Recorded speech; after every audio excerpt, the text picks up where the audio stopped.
How are you, Wulwyn? I'm Really,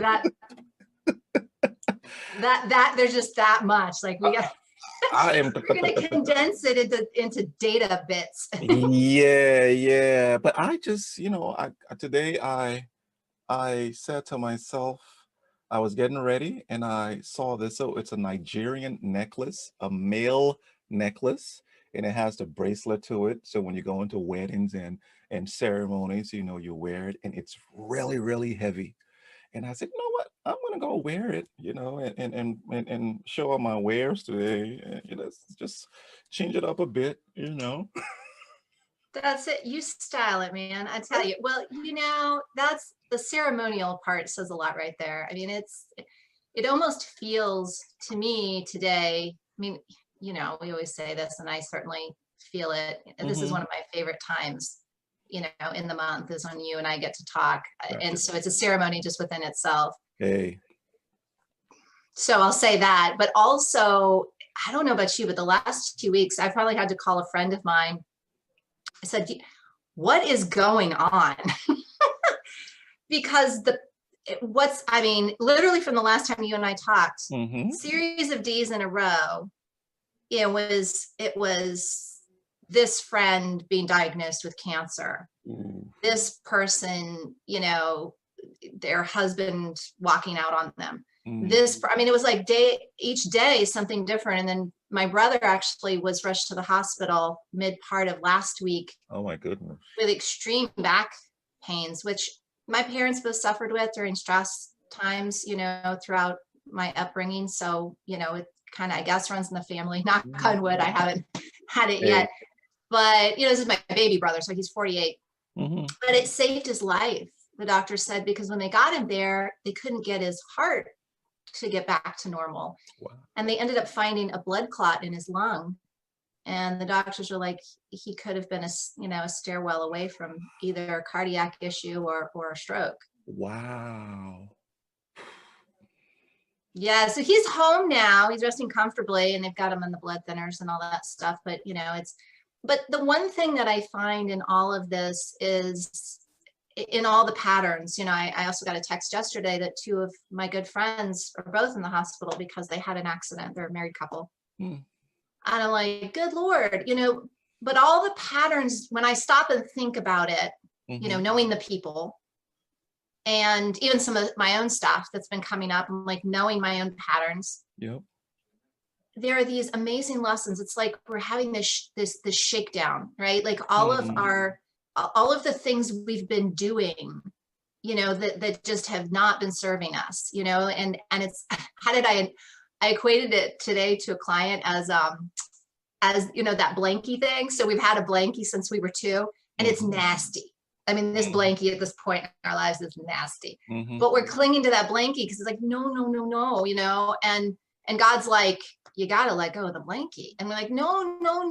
Like, it's our blankie. It's our comfort place. And Wow. I know it's gross and it's not serving me anymore, but it's all I know. And I can't let go. And so then God's just like, okay, fine. We're going to have a situation where the blankie burns, and because you need to let go of the blankie, right? Mm-hmm. There's at some point we have to move forward. And I really feel like in a lot of ways, that's what's been going on with these sudden, catastrophes. I mean, I don't mean to downplay it. Correct. But, we often hear talk about the higher purpose, right? Mm-hmm. There's the mundane purpose. There's the storyline and the human storyline. Yeah.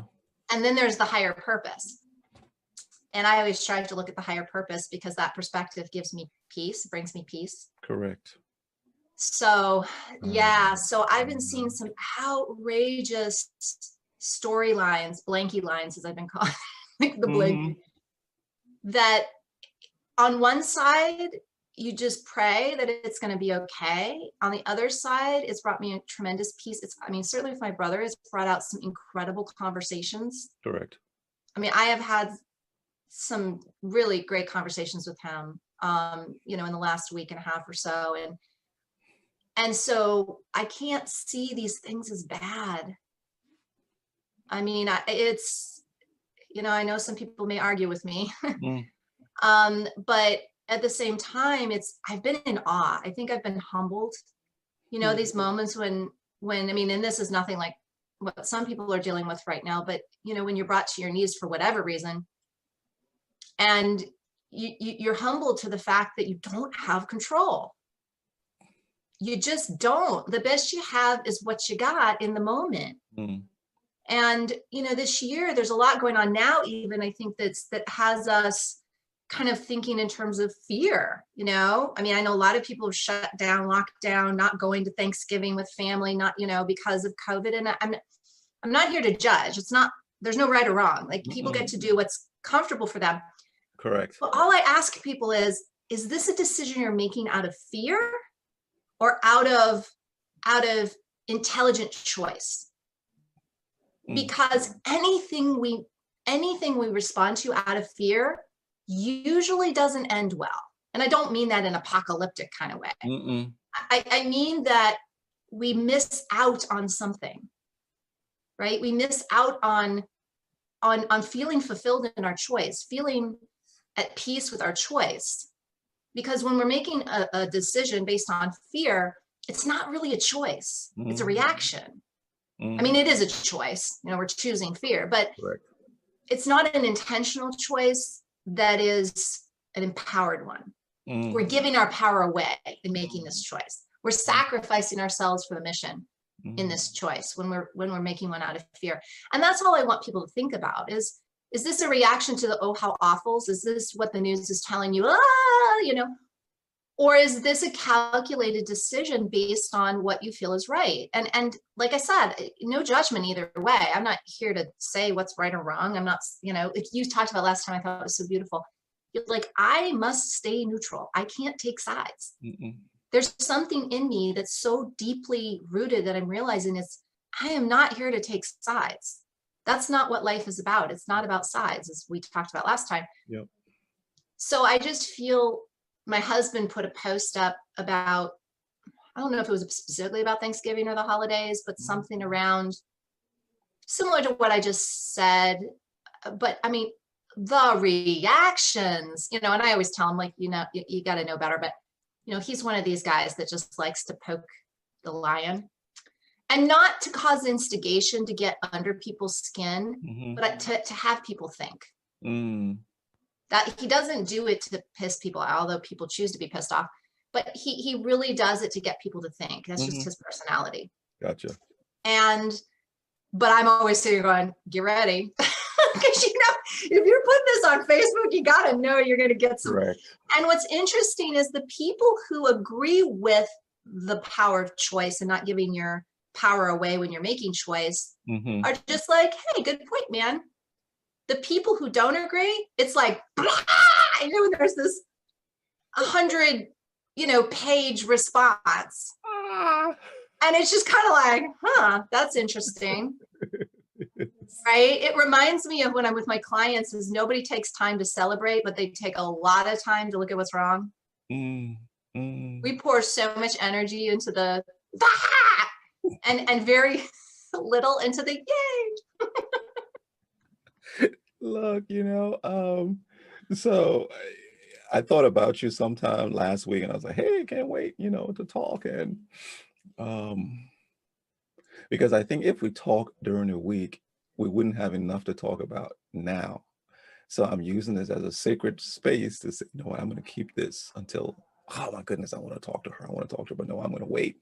So I, on the other hand, you know, still residue from the last 2 weeks, right? And this time it's on another level. I just spent about an hour just listening to, you know, praise music, etc. Just filling my brain, filling my mind with it. And the reason I am whew, when there's, gosh, it's gloomy outside. It's gloomy outside. I just looked outside and I just said, maybe the reason why I'm feeling not doom and gloom, but just feeling meh I is love that word. I know it Methodist. is a you know, and it describes how that feeling is, right? So the reason I'm Lovely. feeling this way is I always take it from the spiritual side most times. And I am seeing that people, we state that we are Christians, right? Hey, that's my purview, and I'm going to keep purviewing from that purview. um, the greatest, you can prophesy, you can speak in tongues, you can preach, you can give money away, you can do missions, you can do all these things. And if you're not doing it in love, it cancels. So it cancels. And if it cancels, then what? Mm. I I am seeing church mates. I am seeing friends. I am seeing people just come against each other because one side is for Biden and the other side is for Trump. It's okay. Pick, vote, do it. You voted. And discuss. And in your discussion, be kind. Mm. Oh, amen. Oh boy, amen to Be that. kind. Because this is what brings war. And at the end of the war, when you're sitting with your limbs off and you're looking at your friend across from you, you go, why did we do this? So before you even get in it, be kind. And here's what gets me. I'm baffled. They use the word of God, and all I see is I'm behind my corner. I bring my head and I sling it. The righteous are live by faith, and da da da da da da. Then it go back. Then the other one comes. Oh, really? Yeah. Ching. Thou shalt not do this. And I'm just looking and I'm saying, when you can, there's righteous indignation that you have for God, which really isn't for God. It's your preference of the two. So you take it Yeah, from the we do. word. We do take our preference and we put it at a higher level. When we equate our preference to God, there's an issue. There you go. And that's what, when you were talking about your patterns and the suddenness and catastrophe and then the higher purpose, I was like, oh my goodness, she is diving right into what my thought process is. When we can become unselfish and think on what God wants us to do in these situations, we will start to find answers to whatever we're going through. And you, the kindness, operating out of love, ensuring that I mean, somebody came on my page and on my wife's page and said, I thought you were a Bible believing Christian, when she said she voted for Biden. And the reason, and then there's others. And I'm not going, you know what? I'm not going to just come and talk broadly. I'm going to talk because it's my experience. So at my church, my pastor is for Trump. I don't have a problem with that. What I have a concern with, I have a problem with, why I'm antsy a bit with it, is when you, oh, something went on, I can see my other screen. When you get on the pulpit and you preach, that what you do is you alienate a particular group.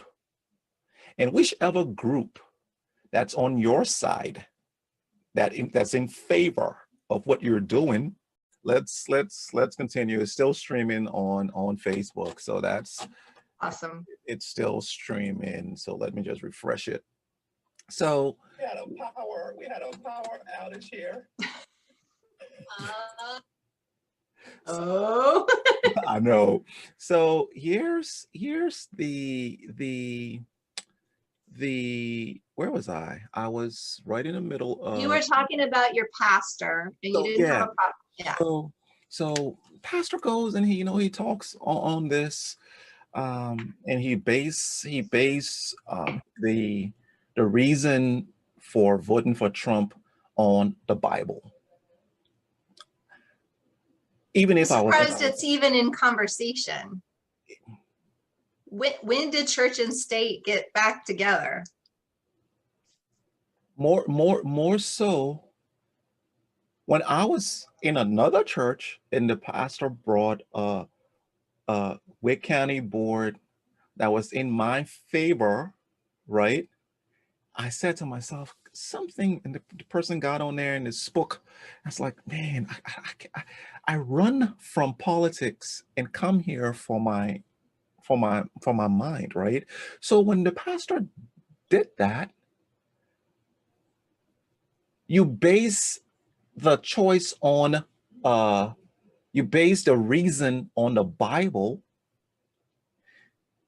The children, the sheep in the pasture, and I'm going to use colors. I'm going to use red and I'm going to use purple. The red sheep agree with, I'm going to use blue. No, blah, blah, blah, blah. I'm going to use green. The green sheep agrees with you.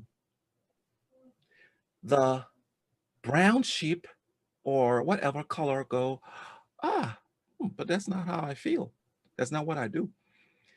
When it progresses, the green sheep feels they are empowered to come and go, you don't know the Bible. This is how the Bible is. It alienates at that point. And all that I'm going through in my mind is the 10 o'clock or the 11 o'clock hour is the most, I'm not going to say segregated time anymore. It's the most alienated time. And the reason it's the most alienated time, when we say that we're building a house of nations, a house of prayer, or we're building a house for God, I'm not saying you don't have political, but you operate from the, and I'm not saying this is what my pastor did. I don't put disclaimers after disclaimer on there, right? You have to operate out of love, and you have to know the sheep in your pasture, and you have to know, because here is what happens. My pea brain, my perception is, do you know what happens if when we say we want to open our house, the house of God, to homosexuals, people who have aborted, individuals who have killed otherwise, people who are tattooed, who look different from us. And when we speak from that pulpit, or we want to even get Muslims in, when we speak from that pulpit, if we're not operating and letting that Holy Spirit operate with love in our conversation, this that I'm experiencing, my perceived alienation, my alienation where I'm like, oh my goodness, do I go there? Because the green sheep are, they're standing and posturing and they are slinging at me, but I want to sling back. Don't get me wrong. But every time I attempt to sling back, the Holy Spirit goes, you don't take sides. Keep quiet. So why is the Holy Spirit working on me when I want to sling, but then he's allowing other people to sling? Well, he is working on other people. That's the blanky thing. It's just that they're not listening. Then finally some catastrophe comes along that forces them to listen. Right. And those are the sheep that don't listen are the ones that will get the catastrophes. And I'm not judging. I'm not saying, oh, because you didn't listen, you get, the slap of God, but that's kind of how it works. It is what it is. Mm-hmm. We all get equal opportunity. My biggest issue too is that when we hide behind anything, whether it's religious zealotship or political righteousness, we are not taking responsibility for our own choices. We're saying, oh, I'm not taking responsibility. It's because the Bible says. Or it's because my family has been raised Republican, and that's just what. Stand up and take some responsibility for your own choice. Don't say it's because of the Bible or because of your family or whatever. You want to choose it, own it. Mm-hmm. But don't make it about something that's not. That's why anything other than conversations about the Bible, in my opinion, humble opinion, Mm-hmm. don't belong in church. I'm not coming to church to get political. I'm not coming to church to be, so even if it's not even about sides, that's not why I'm there. Mm-hmm. I'm there to share in love, in communion, and worship, and many other things, those things not being the reasons I'm there. Correct. And that's why my family and I, we have yet to find a church community we feel comfortable with, because everywhere we went, it felt segregated. When my daughter was little, the church we used to go to, anytime, she's 2 years old, and they would play music and she wanted to move to the music, and everybody's looking like, you don't move, like stay in your seat. I was like, oh, hey, no, peace out, not for us. It's been a challenge, but to the point, to the conversations you and I've had, I don't need a building or a congregation to be with God. And that's how we've chosen to just live our lives in accordance, share our conversations with those who we can share our conversations with. But I choose not to, I've been voting a big fat no on that, because every time I've gone into places of worship, I see more segregation than I do seeing coming together. That's been my experience. And I just don't want to vote on that. I just choose, like, okay, it is what it is. If this is what is going on out there, then I just choose to do it differently. But to your point, I'm saying this because that's that feeling of segregating or making things exclusive, instead of inclusive, causes people not to want to be a part of what you're doing, even if they hold the same beliefs at the core. Right. And that's where I think, and it's true on any platform, whether it's social media or whether it's church. When we go to these places and we get up on the pulpit and we start spewing information, I really want people to be more mindful of their why. Why are you doing this? What is your ultimate desired outcome? And have you thought about it? And the answer, I'm pretty sure in most cases, is no. For most people, they're just responding based on their emotionality, or responding based on, some sort of trigger that they're in. What I think is interesting is people forget that we're mirrors for one another. So when somebody's slinging at someone else, what they need to be doing is, wow, I'm being really righteous at this point. But I'm going to be. Oh no, hey. What they need to be doing is looking in the mirror. Right. So the whole thing that you said about being on the war field, and it's like we're all in bits and pieces, we're looking at each other like, well, where did this get us? We've fought wars for religious reasons for centuries. And so, but it's time. It's like, I think we're a little beyond that. I'd like to believe we're beyond the dark ages, that we've learned something in history, and that we don't have to keep doing this stupid dance, time and time again. But that people need to realize that you're my brother, you're my sister. So if I'm slinging something at you, it's because there's something in me that I feel that I'm not in accordance with, right? So instead of projecting it on you, maybe I need to look at what's going on in me that you triggered.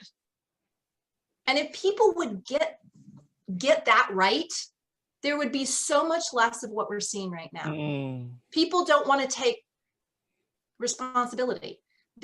We're fragile. We want to be comfortable. We want to be safe. We want to be right. And we want to look good. That's ego. All of that is ego. It's always ego all the time.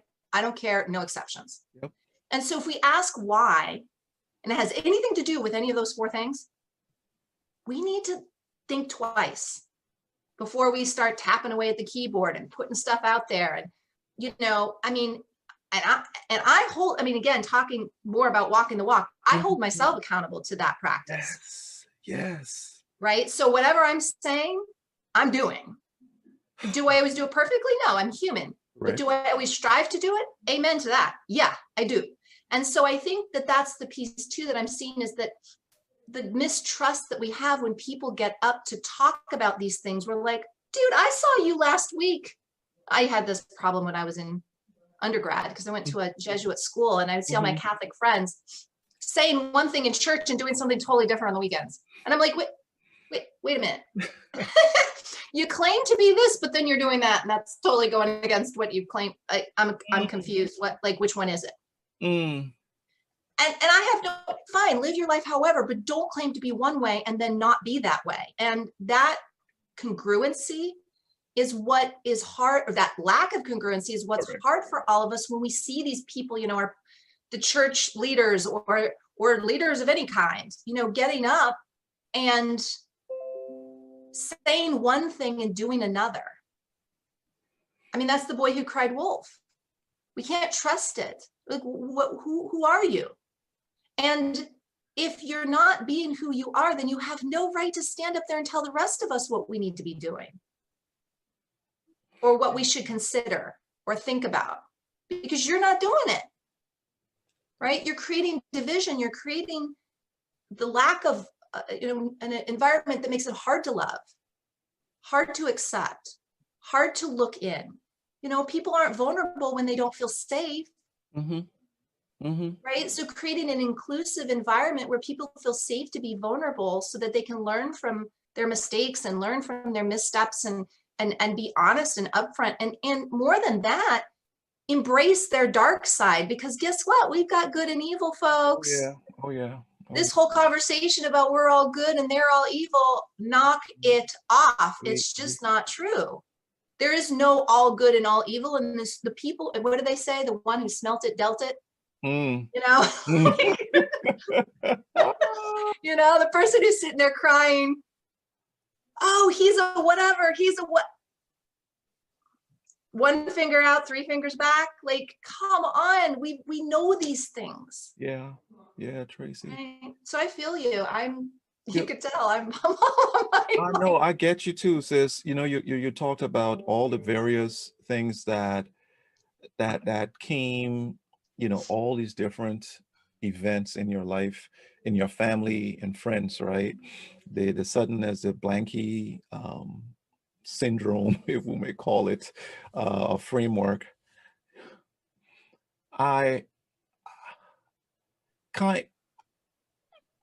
How easy or how hard is it to be kind? But I think the better question I want to ask you is, what is love? When you hear, let's love one another, right? Let's, and again, it's coming from that backdrop of, because Christians always talk about love, and I agree with it. I completely agree with it. In 2020, in this particular climate, does God go on a shelf and then you operate, then you come back and you don God again afterwards, and he said, let's move on, let's be friends? What is love, sis? What is it? To me, it starts with truth and honesty.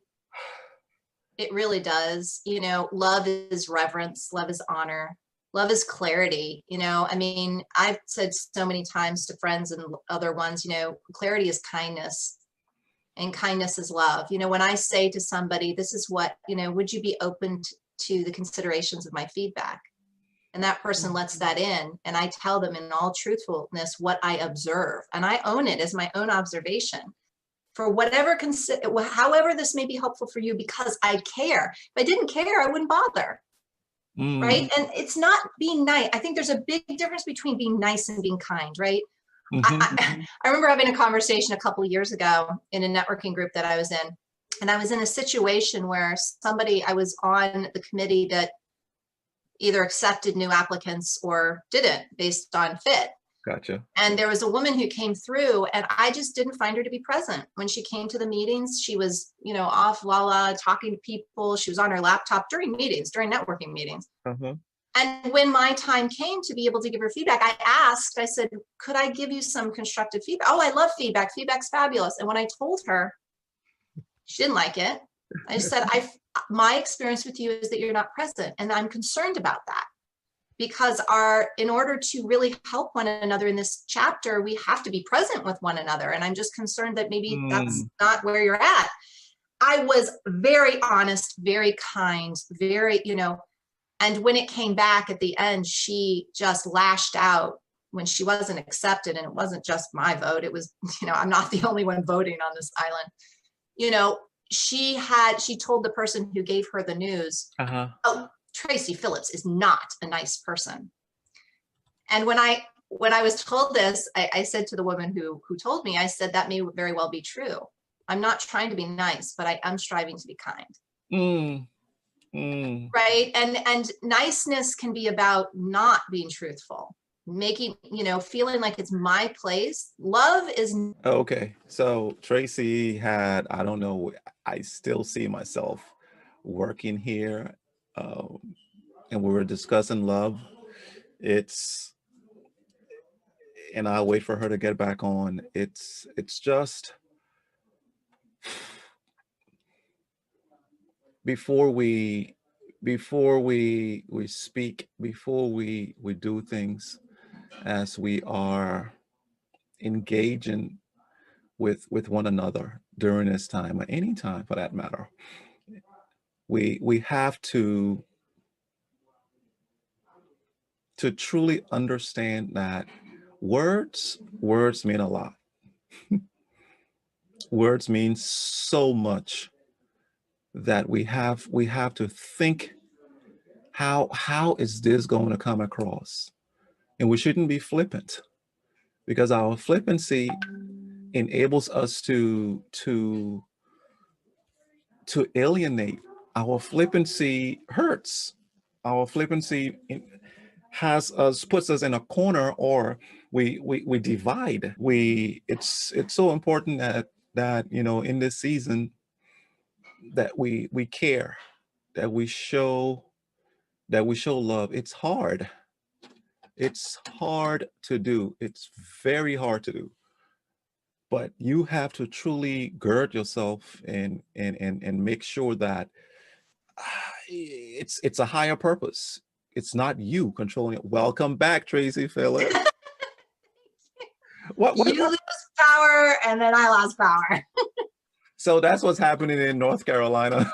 We just kind of roll with it. I mean, this has really been the energy of the last 2 weeks, to be sure. But I don't even know what I was saying, but I feel like these are important points as we move forward, because I don't think it's going to get, people say, oh, we're going through and eventually it'll even out. I don't think that even out that's really not what we should be waiting for, until we can go back to, because it's what I find is where people are at in their development of what they're capable of really comes through when we're in challenge. And 2020 has been a whole bunch of challenges that have taken us and highlighted, really, like literally with one of those neon highlighters, our fragility, how much we want to be comfortable.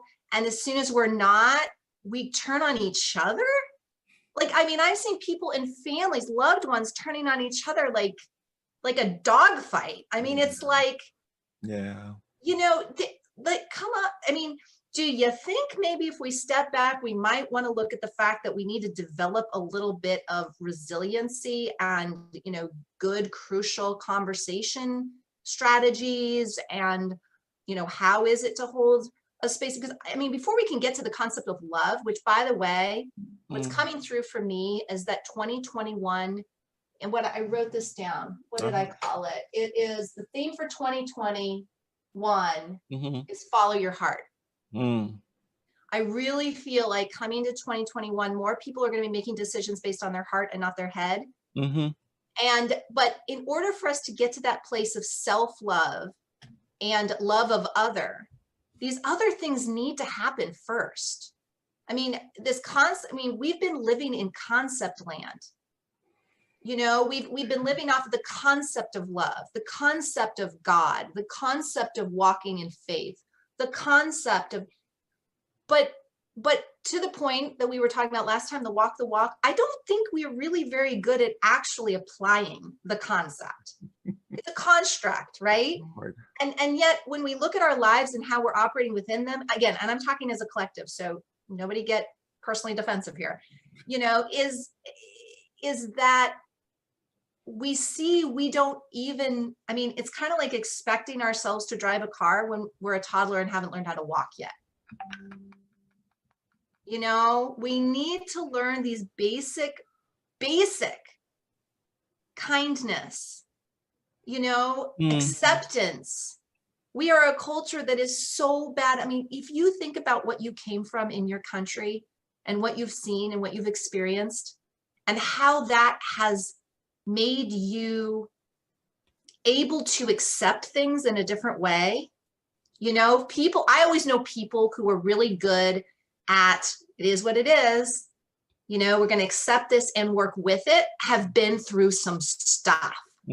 Because when you live in an environment that makes everything easy for you and it's convenient and it's comfortable and you can have it the way you want, and if you raise your voice, you get even more of what you want. I mean, that whole customer is right thing has always driven me crazy. We get to work on a solution. Nobody's right. Right is about ego. Why are we coddling that? Why are we promoting that? Wow. The customer gets to be an ego is basically what that statement says. And I just really need for people to get this message, need for people to understand that if they don't start looking at these key pieces in themselves, their blankie is going to be ripped away from them in very uncomfortable ways. Time after time after time. How many times does your blankie need to be ripped? How many times does your tower have to come down? How many times does your house need to catch on fire before you start to say, maybe it's something I'm doing or not doing? Not him, not her, not God, not Trump, not, you know, the Democrats, me. Yeah. Ownership, huh? Ownership. I was talking to my wife earlier, just before I got on here. She came in and she said, honey, how are you? And I just you know, and hugged, prayed. And she said, we have lost focus when the water started to get hot. So we're all in the pot and the water's getting hot and we're losing focus and we're looking to man to be the solution in this process. Either man. Yeah, well, and we go into victim. Correct. I'm in hot water. Who's perpetrating this? Who created it? And who needs to fix it? Correct. So when you lose focus like that, all of a sudden that gap where you had your eyes focused on God, that gap comes in and becomes empty. And you know who fills it, right? He comes and he fills it properly, and he gives you that self-righteous indignation and that ego that we're talking about, that selfishness that says, I am. I've heard sermons that says that, I've heard sermons in my church that, you know, there's global warming God has given abundance, which I agree. There's no oil shortage. So I agree with that. I completely agree.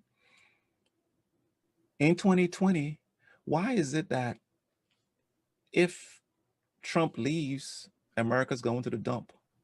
Why are we pinning it all on one person? Either way. If Biden comes in, America's going to the dump. America is gone. When Obama came, America was going to the dump. George Bush, the other side, Democrat. Oh my goodness, America is finished. America is finished. If we hold that attitude. Why this abundance that we have on global warming that God has abundantly blessed us?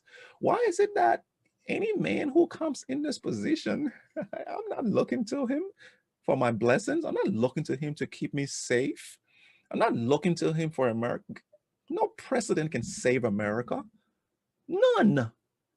None. No president can save America. No president can save any country on this earth. Look at the Roman Empire. Look at the British. Look at every single thing that has gone up. It comes down. No man. And God's proven that, hey, and I'm not saying Wulwyn, God, I am. And where I am, no other person gets my glory. And don't tell me I'm putting Biden or I'm putting Trump, because again, I always think about Job's friends. When you look at the arguments are perfect. Those guys give perfect arguments. If you just stick the argument and don't look at any, you're like, wow, wow, wow. And then God comes and just ticks the argument and just whoop, bats it out of here. And you're like, oh my goodness, sorry. So we have to be careful. And I think that's where, when we're kind and loving, as you defined it, it's unselfish, it's kind, it's not nice. Nice is different from kind and loving, because I can tell you, you can tell me, you can lovingly tell me, Wulwyn, your mouth stinks. No, really, you can lovingly tell me that. Yeah. But you can also, you're like, woo, dude, need to go brush teeth there. Wulwyn, go get friendly with a toothbrush, right? Or you can be mean with it. Yes. You can be mean with it. So all I'm saying, there are people going to the hospital. Your brother's going to the hospital almost dying. There are people who are in accidents, people who are losing their homes in this particular moment. But we're sitting there, we're here fighting one another instead of going and assisting or being of help. Yeah. Just loving. I mean, my brother and I, like I was saying, that we've had some great conversations. He and I are very different. Okay. And yet there's always been love there. and yet a lot of the dynamics, I think, have created patterns. And, one of them is, and I know when I was first born, female, right? So, I'm the other mama, and I'm telling what he should be doing and shouldn't be doing. And because he does things differently, growing up, it was like, why are you doing things that way? That's stupid. So he has this pattern of being like, like when he makes a decision, he probably doesn't want my opinion. There you go. Right. And so, when we were first talking about what was going on with the doctors, he was sharing with me kind of, this was way early, and he was still in the hospital. I said, well, how do you feel about that? And he says, well, I don't think they're making it up. And that's not where I was coming from. I wasn't questioning like the doctors. I was just asking how he felt, literally. But that interpretation came from a dynamic where he was so accustomed when we were growing up to me questioning. We haven't lived near each other for a long, long time, and we don't often talk. Mm-hmm. And so it was this beautiful opportunity for me to see those dynamics, like, oh, he's still operating off of all he ever knows. Correct. And my next response was, I just love you so much. Ooh. And I want you to be well. And it's like, I knew he was getting defensive. I knew he was upset. And that's love. Love is recognizing that when the other person gets upset, there's a reason.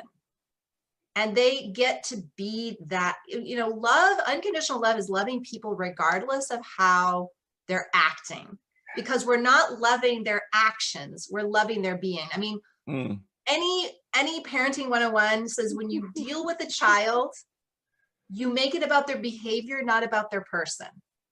Correct. I love you. It's your behavior I'm having an issue with, and that is a practice in unconditional love, is in kindness. It's your behavior that I'm going to be honest about. Right. But it's never a question at all that I love you.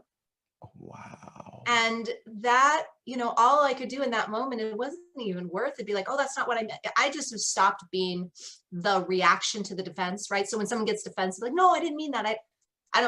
There's not a single moment that I do that in. I don't apologize for their interpretation of my meaning.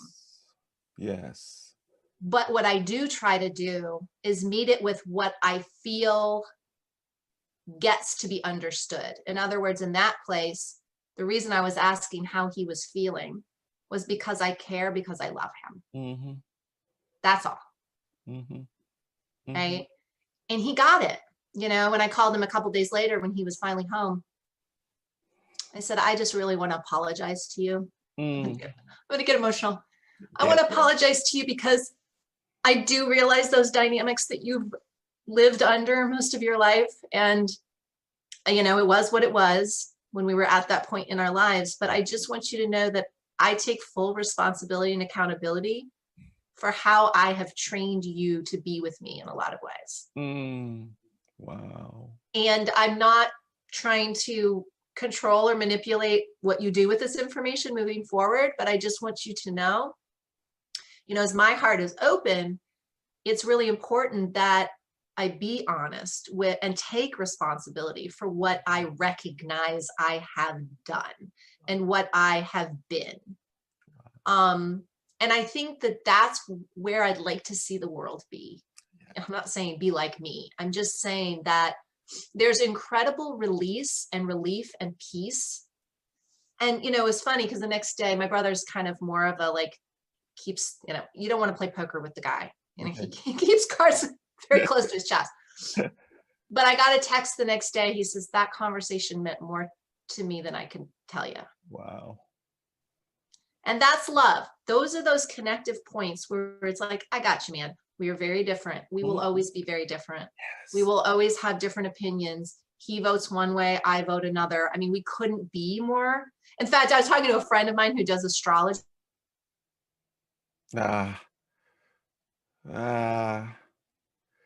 It's power shortage again.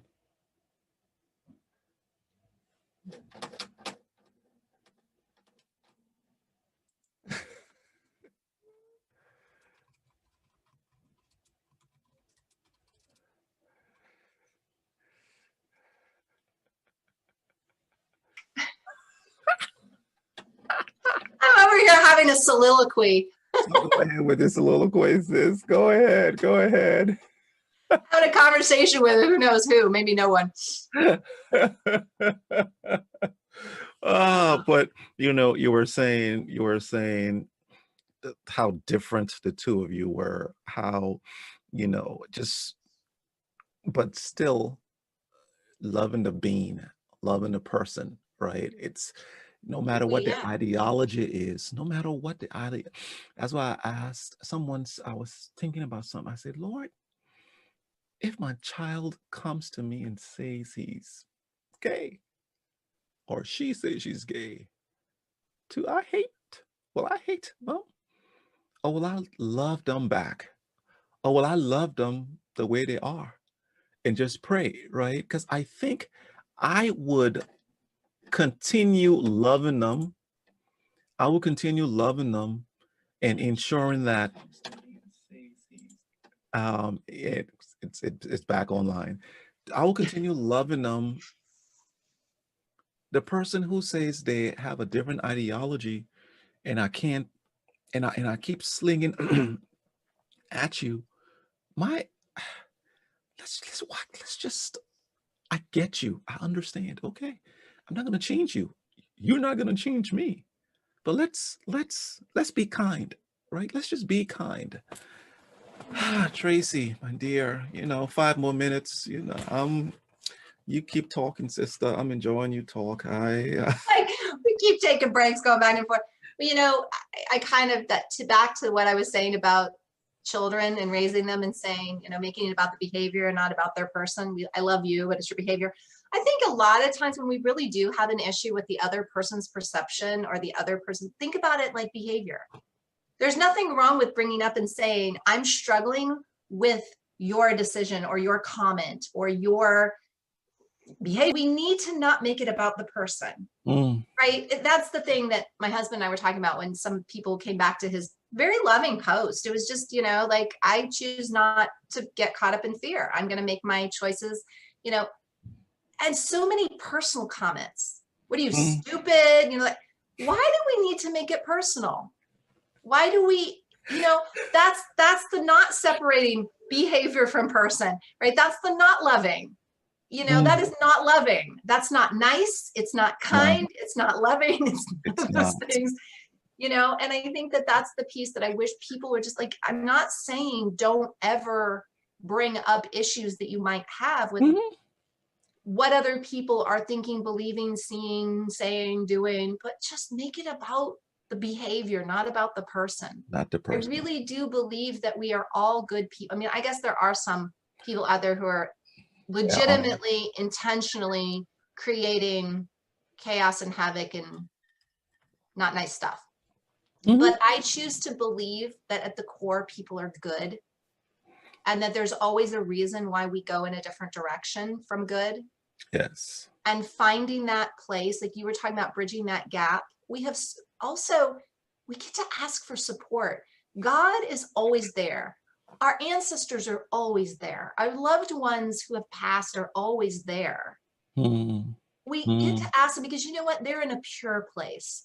They're in a place that doesn't play these games. And when we, you know, we can ask God, but we can also ask these, you know, call off of the connections that we have with these people in these pure places to help guide us when we're struggling in this way, because I think it is about learning to crawl and walk before we can practice this thing called love. Because it's still conceptual. It's still a concept, and I don't think that most people are very apt at the practice of true unconditional love. And so we get to give ourselves a break, but we get to be intentional about the practice. Wow. Because what we're doing now, as I see it, is anything, it's not even close. And we're going to get our blankie snatched from us time after time if we don't start getting closer intentionally and with work. It's going to take work. And yes, it's uncomfortable. I am not here to make your life comfortable. That's what God says. I'm not here to make your life comfortable. Correct. Otherwise, where do you build your muscle? Where do you learn to walk your walk? Yes. It's not a comfortable walk. Nobody promised comfort in this lifetime. You know, so if you're making all your decisions based on whether you're comfortable or not and living in this fear of not being comfortable, you may not have a bunch of terrible things happen to you, but you're not going to have a life either. Right? And I don't actually believe in the first part. I think things will, because the blankies are getting ripped. And so I do think that we're going to have a lot more befall us when we're not willing to start doing some of this work. Whew. Power surge and all. Power surges. We did have some surges coming through today. For network sure. Going down, and then there were surges of input about, you know, just all of these different personal issues, you know, patterns that you see with family and friends. And then here I come with, you know, residue from observing how the Christians are hitting each other. For those of you who come on here and may be upset and angry, for those of you who would come and be, yay, thank you. Because Traci and I had phone conversations and we were talking to ourselves, and then we said, eavesdrop. So you come and you be angry at it. Hey, just imagine you're overhearing us talking on the cell phone or on our phones. That's it. Traci, my sister, thank you. It was always a pleasure talking with you. Oh, thank you. Same to you, Wulwyn. Thanks for being my brother, and I would say my brother in crime, you know, my brother in this deep desire we both have to create a space for people to come and find whatever parts of themselves they're looking for, right? I think that's what our intention is that for people to come to have a place to come to consider things and find what they're trying to discover in their lives, you know, because we're called to talk about what we're called. You know, we don't have a script. It's not what am I trying to say? Predetermined. Yep. We haven't determined what we're going to talk about ahead of time. You know, whatever comes through does come through. And I'm not surprised we had some power surges today, because from what I understand, this is a very powerful day of change. So, you know, the fact that we get to be talking today is pretty cool. And there's a breakthrough I think a potential breakthrough if we choose it. So So Wow. it's always a good time, but today was really special just within itself. So thank you for that. Thank And this you. is going to be, thank you for all the editing you're going to do on this. It's going to be fun to edit. Oh, well, on that note, hey, let me cut it short so I can have less things to edit here. You guys have a good one. Take care and Bye. see you in the next 2 weeks. Bye-bye. Don't forget to go to the YouTube page, right? Don't forget to go there. Please go eavesdrop Like with, and share, please. and then here's the deal. It is, I'm going to type it in here. I'm not going to type it. I'm going to paste it in here because it is, we need you to come in there and go and subscribe. So go to https://bit.ly/, again, eavesdrop in the moment. Take care. Bye-bye. Bye.